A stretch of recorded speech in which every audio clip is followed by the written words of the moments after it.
Jesus. Did that really happen last night? That was unbelievable, wasn't it? Remember the Martin O'Neill November. Martin O'Neill come in, and so far he's won 5 out of 6 games. 5 out of 6 games is a phenomenal, absolutely phenomenal. Is my head nipping? It's a little bit tender this morning. Just a little bit tender. So good morning to you, Stephen, and everyone else in the chat. Martin O'Neill in Europe, phenomenal, absolutely phenomenal. They scored in the 11th minute, long pass, ripped Celtic apart, and you're thinking the floodgates are about to open. And I think at that point, a lot of us had, here we go again type feeling, didn't we? And then Celtic just kept on playing, kept the ball, which was unusual for Celtic in a European context. It didn't go to the script that a lot of us maybe thought it was going to go. Rio Hatate chipped a ball forward to Yang, and it goes in the back of the net. Was it him? Everything's a blur. Everything's a bit of a blur this morning. Martin O'Neill talking about that landmark win. I mean, it hasn't been since... I've been to so many games in Holland following Celtic over the years. I think the times that we went to Ajax, and we never won. You know, various different managers, we never won. But Martin O'Neill done it. Martin O'Neill got the hoodoo. And it's perfect timing, because Martin O'Neill says that he's now handing the reins over to someone else. And some of the players have been talking also about the masterclass, the unbelievable character that Martin O'Neill is, what he brings to the changing room, and just the good feel vibe that Martin O'Neill brings to the club. Benji Negron says that he's an amazing and unbelievable character. The way he talks in meetings is just brilliant. He says stuff that's at the top of his mind, and that breaks the ice with the players and the whole room. He just tells it as it is. He goes, look, it must be brilliant, because Martin O'Neill will put it as polite as he can to say, you're absolutely shite yesterday, and that isn't acceptable. But the way that we go forward, and then he then turns it on its head, and I think that that's a phenomenal thing to be able to do. He takes the heat off any serious situation in team talks, and it tries to make it fun and light, and at the same time he tells you the demands of playing for Celtic. And I think that that's something that the previous regime had kind of lost. You know, telling players exactly how big this club is historically on a European context, and telling them how important it is to every single fan. You know, and having a manager that knows Celtic in and out. Now we're now going to have a manager that doesn't know this about Celtic. You know, he's going to have to learn very quick. And let's just hope that he gets off to winning ways. And I really do hope that he sits down, the new manager, with Martin O'Neill on Sunday night and has a good chat about Celtic. It would be a fitting way for Martin O'Neill to hand over the baton as manager. We're in a good place, which is weird. We've been through absolute turmoil the first quarter of the season. And I just hope that this is a turning point. I hope it's a turning point for the season. I hope it's a turning point for the players, most of all. Because the players have shown that... Morning, mate. The players have shown that they're not as bad. Do you know, they were good last season. And then they were shite at the beginning of the season. There must have been a lot more going on in the background than we really know. Because all Martin O'Neill's come in and done, really, he's come in and he's given them a few home truths. He's told them they need a little bit of confidence. You know, it's like your granddad coming in and just saying, look, these are good lads. Let's do it. You know, let's block out the noise and make some noise for the boys. what a win last night. And nobody, I mean, I don't think that we even did predictions before the game yesterday, but I don't think that I would never have predicted such an amazing win. Can we keep him as the team motivator, says Chilpom? I think he deserves more than that myself. I mean, like I said, I think that we should have him.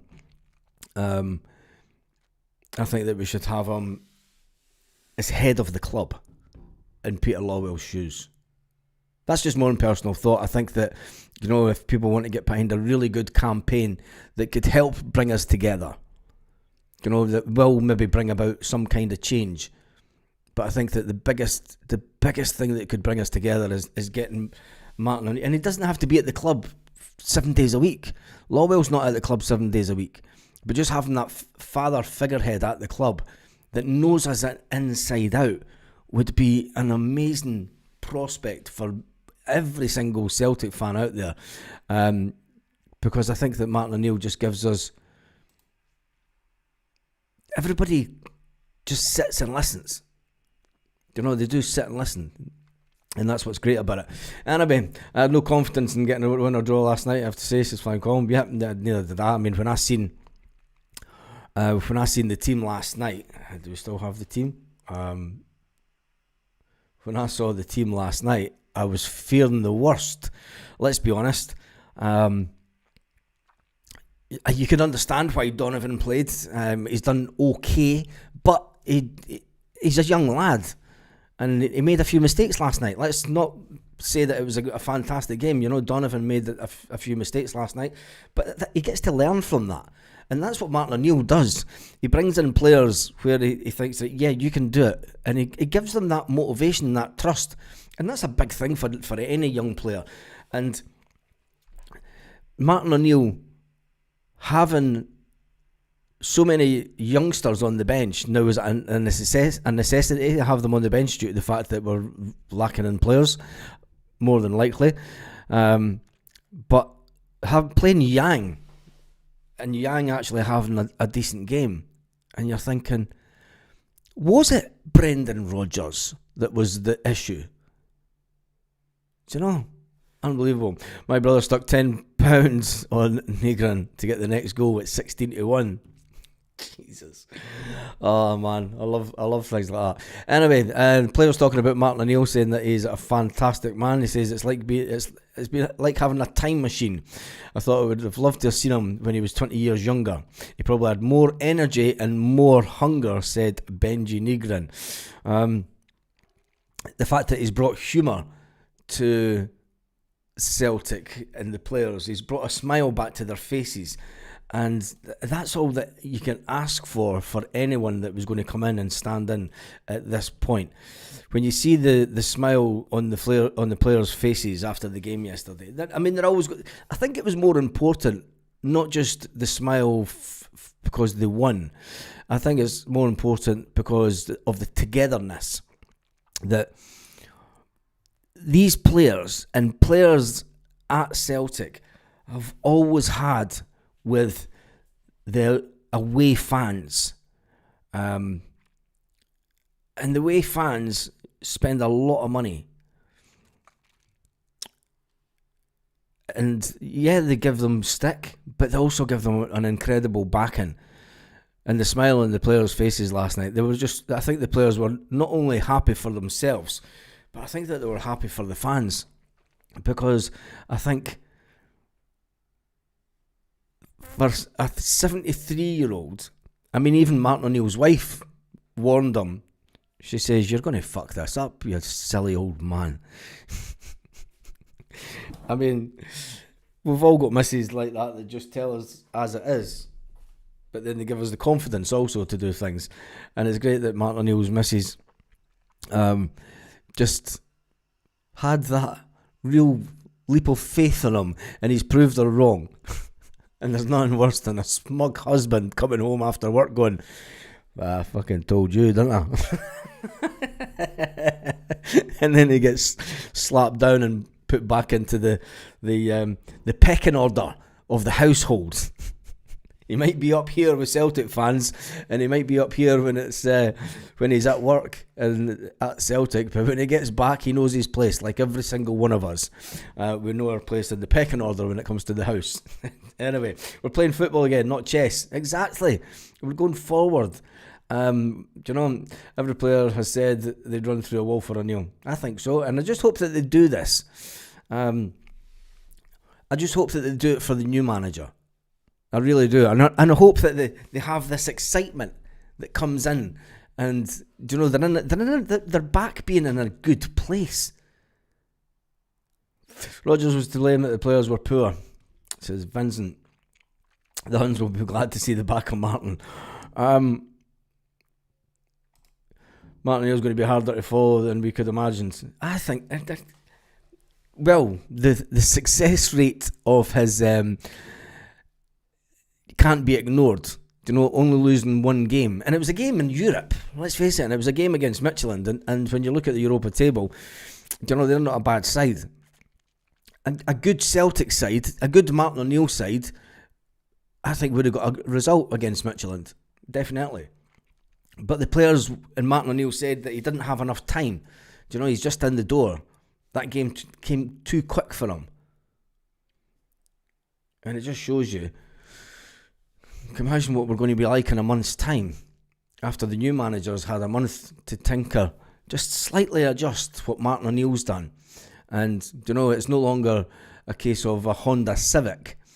We're now fine-tuning, which could potentially get us back into the F1 lane. And Ferrari, here we come. Or should we go down the road of Aston Martin? I don't know. But there's one thing for sure. When the new manager comes in to Lennoxtown on Monday morning, and if Martin O'Neill is there on Monday morning just to hand over, he's going to walk into a bunch of players, hopefully, because there's a big game for Martin O'Neill this weekend. Massive game for Martin O'Neill this weekend. And that will be his swan song.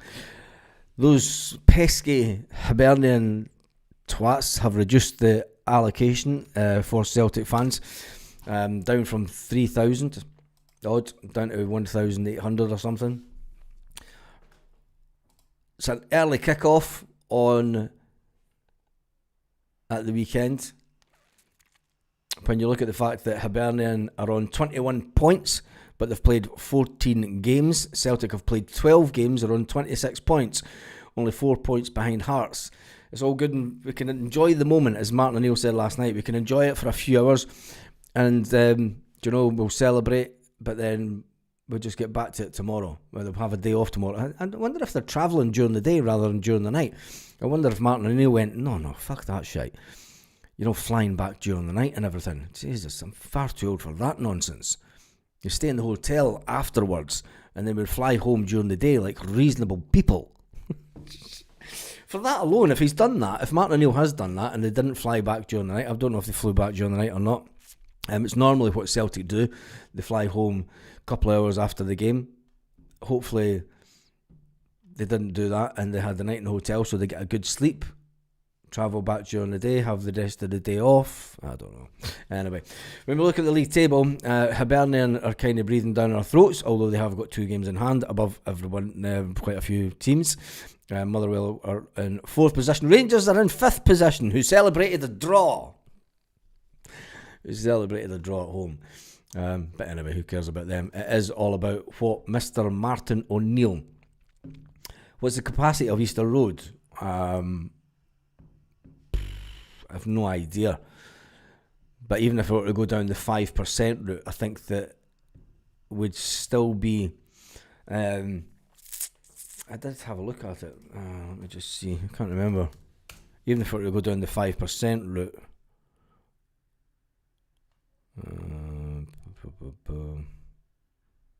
No, I've not kept it. It would be around about what they're giving us, but I think that it's petty going down that road, and I think that what it does is just make sure that Celtic gives them the same in return. They don't. But then if they could go down the 5% route, and it means that they get about 2,500 fucking tickets because of the size of Celtic Park.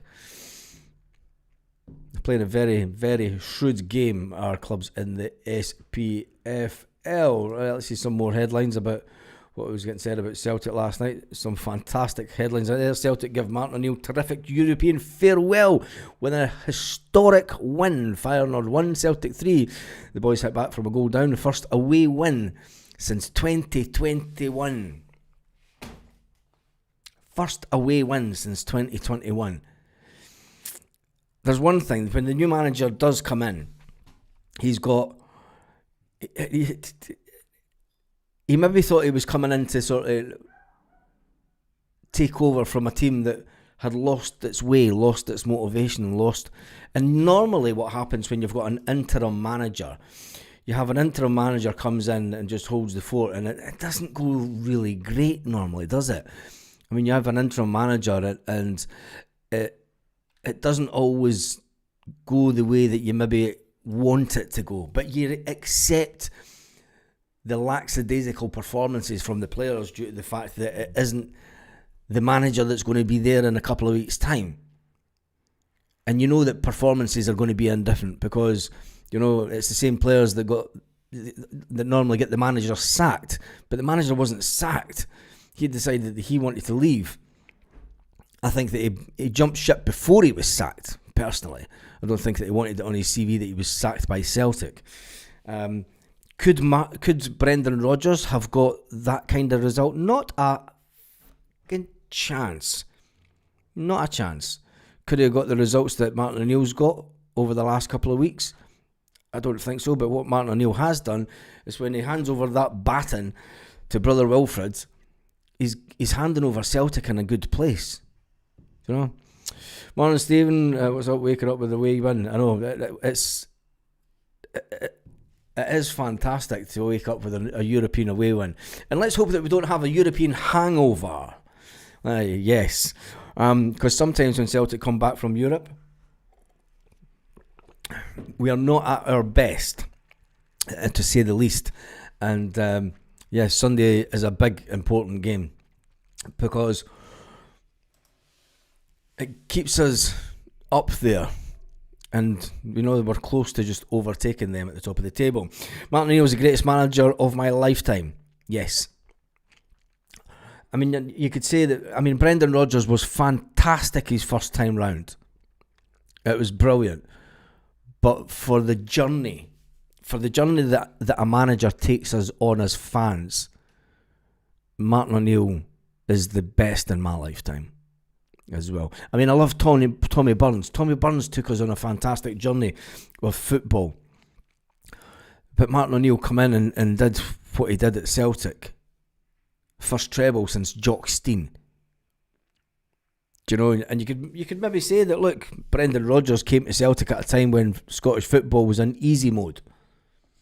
You can only beat the teams that are in front of you. Do you know? Martin O'Neill had to beat the same teams that were in front of him.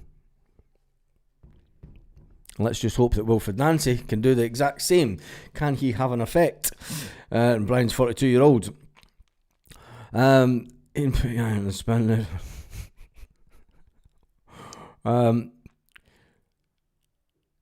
Rogers team talk. Rook takes Bishop.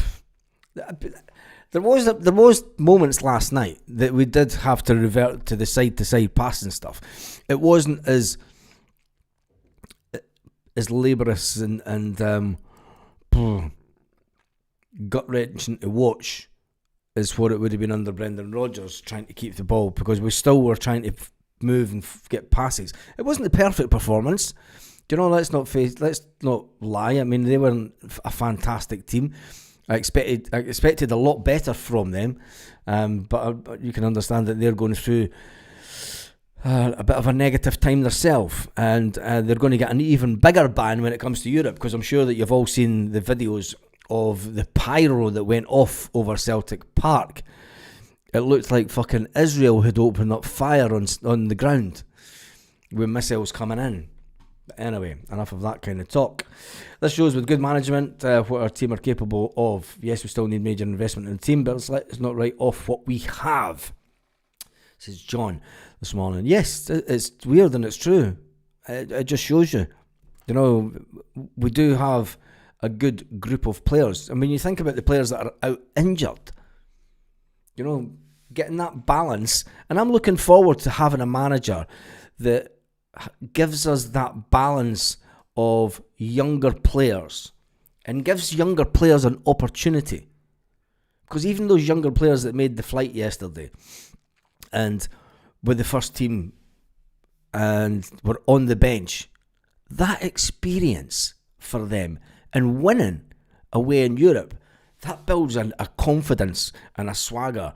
And and Martin O'Neill was really the last manager at Celtic to put on heavy point of looking at younger players and promoting them into the first team. And I hope that Brother Wilfred comes in and does something similar. I don't want us to go down. I know that we need to bring in some experienced players, but you can have a blend of experienced players that know what the club are about and want to fight for the club, as well as bringing in some of these younger players from the B team, keeping them in training with the first team, getting them in their journey. And I hope that Celtic going forward keep that going. Martin O'Neill, head of recruitment, sounds good. That's a 5-day-a-week job. I don't think Martin O'Neill's wanting a 5-day-a-week job at 73-year-old. I mean, I certainly wouldn't be. I think that having him as head of Celtic in Peter Lawwell's role is way more. It would benefit the club more. And I know what you're saying about having him as the head of recruitment, but having him as the head of the head of the club, I think it might go a long way to. Martin O'Neill wouldn't take any shit from these board members that are just complete lapdogs to Dermot Desmond.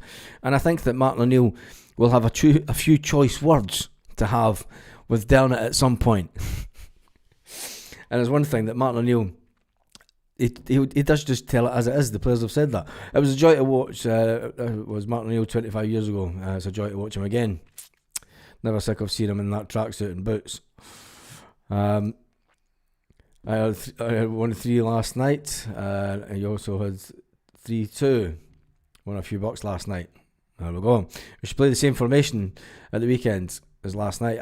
I'm all for the change of formation. It looked as if we were going to more like a 3-5-2 at some point last night.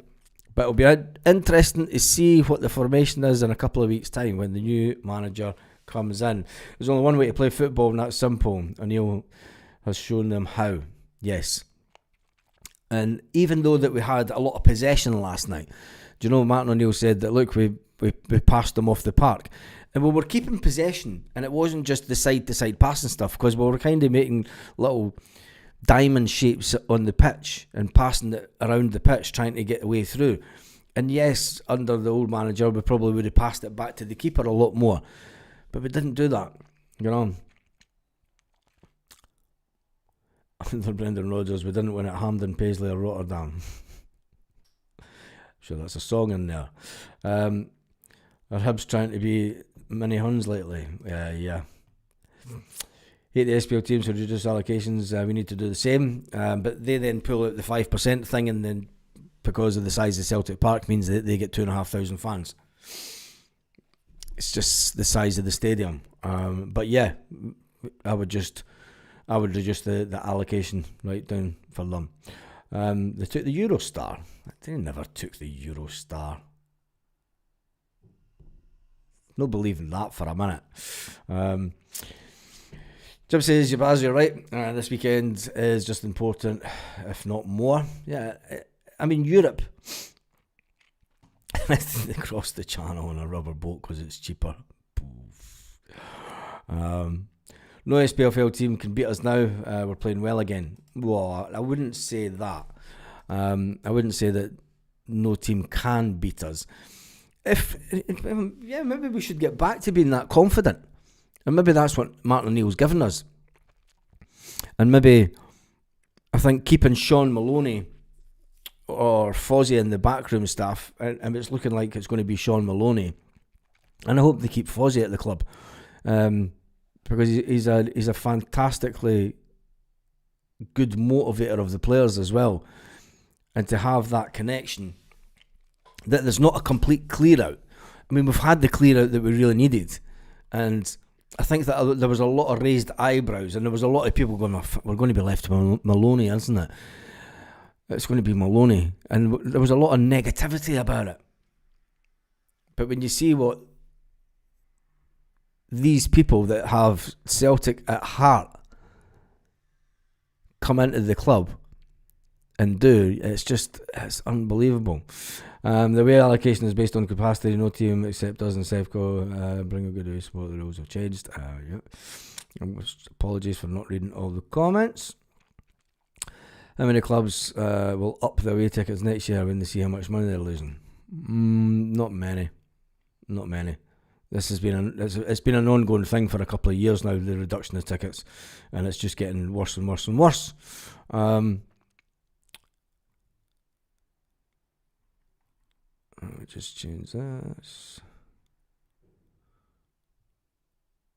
No worries, mate.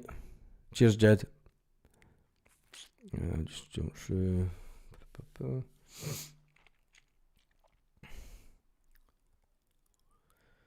I got us at 18-1 after Feyenoord scored. Both.